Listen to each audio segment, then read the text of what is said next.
What's good, guys? Fancy Joe back here with our Mock Draft Monday. If you guys are new to the channel, make sure you hit that subscribe button, hit that like button. If you have any questions or comments, drop them in the comment section down below. I'll respond as always. So let's check out how the draft started off. So we've got Brees Hall and Bijan are still both available. Amon-Ra, I'm likely picking from one of those three players, and I'm going to go ahead and take Bijan Robinson. I think he's going to get a ton of volume in this new offense. I think he can be very good for fantasy with his skill set. Taking a look who's still on the board, I think we're going to double up on running backs here. Etienne is still out there. Marvin Harrison Jr., I think, will have a great rookie season, but I'm going to take the guy who's already been a top 5 running back this past season in round 2. It brought in very little competition for him as well, so I really like that. Just taking a look. Okay, this is going to be a little bit of a unique team build because I am going to start with the 3 RBs, and we're going to go ahead and take Pacheco here. Another guy, just the guy on a really good offense, so that's very attractive positioning for a running back. And I want to see how the teams turns out when I target 3 running backs to start and then start attacking that wide receiver position. Honestly, a lot of the guys I usually like to take have already been taken here at wide receiver. Obviously, I guess that's what happens when you take the first 3, but usually, there's a few more. Taking a look who's still out there. Kupp is tempting to me. You know what? We are going to take Cooper Kupp. I did think about DK Metcalf. I'm just not as high on DK Metcalf this year. And this is another guy the other guy I was probably considering in round 4 was Devonta Smith. I just thought I could get him if he fell. And he did. I love taking Devonta Smith in round 5. He is basically an auto pick for me there.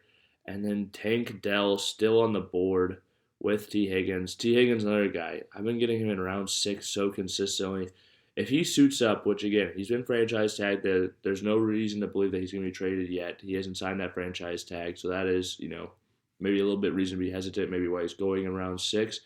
But it's like I will just take that discount, snag him up every time, and just be happy about it. So I'll take him.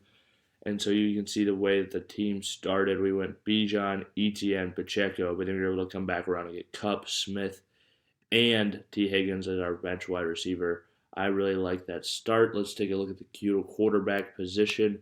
Joe Burrow is still out there, and I just got T. Higgins. Can create that stack with him. Round 7 is usually when I start taking a look at the quarterbacks. As you can see, everyone's gone. He's the last in a certain tier to me. If there was a Kyler Murray out there or maybe a Jordan Love, I'd consider it a little bit more. But I'll take Joe Burrow with the last of that tier and create a stack for myself. So I really like that pick. I think that's good value where I got him. Going back to the draft, taking a look at who is still out there. Deontay Johnson's out there. He could be a really big receiver in that offense. I'm going to take him here and hope that somebody else can get back to me. Got my eyes on one other player. But yeah, let's go ahead and take Deontay Johnson here. And then we're going to see if this guy does have a chance to get back to me. And he does. Christian Watson, going to snag him up. Really like that I started 3 running backs, especially now I've been able to attack the wide receiver position, get so many guys I like, so many guys that have the opportunity for high volume. And let's take a look at the tight end position quickly. David Njoku's still out there. He was just insanely good to end the season.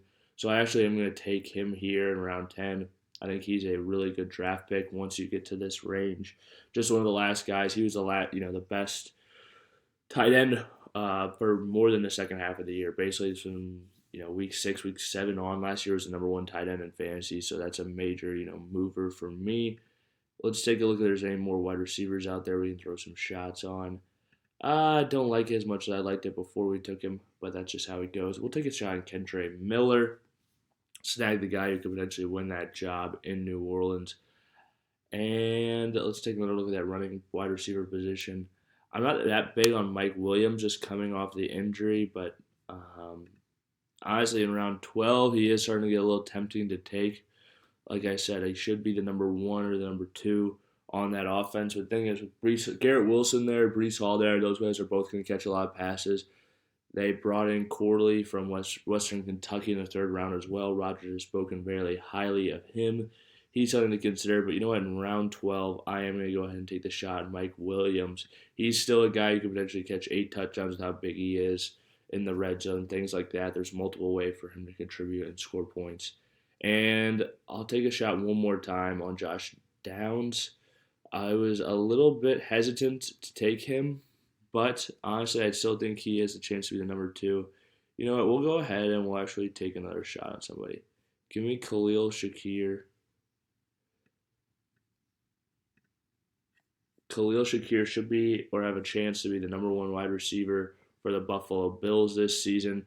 He is the guy incumbent coming in who has a chance, I think, to compete for a lot of targets and he's just going so late in the draft. So let's go over the team. So Joe Burrow, Bijan Robinson, Travis Etienne, Cooper Kupp, Devonta Smith, David Njoku, Isaiah Pacheco, T. Higgins, Deontay Johnson, Christian Watson, Kendre Miller, Mike Williams, Khalil Shakir. I really like that I attacked the running back position early, got 3 studs. With the wide receivers, I was able to balance the team out. I feel like I got good contributors at the onesie positions, but I also got value on them, selecting Burrow in round 7, Njoku in round 10, 2 guys that will contribute and score points on a weekly basis, but I didn't have to pay up for them. I was able to stack my team with running backs and receivers in the meantime. I do really like this team, one of my better teams I think I've done on the mock draft Mondays so far, so I think this is a good team and pretty indicative of how I would draft and makes me more inclined, I think, to go 3 RBs earlier now that I've taken a look at the team. I just think a lot of the wide receivers you get, if you get them past 8, are, that 10 or that 9 to 12. A lot of those guys or 9 to 20, excuse me, are in a similar tier to me. So I'd rather stack the elite running backs while I can and then take some of those wide receiver options later and just stack a bunch of those guys. If you guys have made it to this point in the video, please hit that like button, hit that subscribe button, and if you have any questions or comments, drop them in the comment section down below. I'll respond as always. This has been Fantasy Joe. Thank you guys for watching.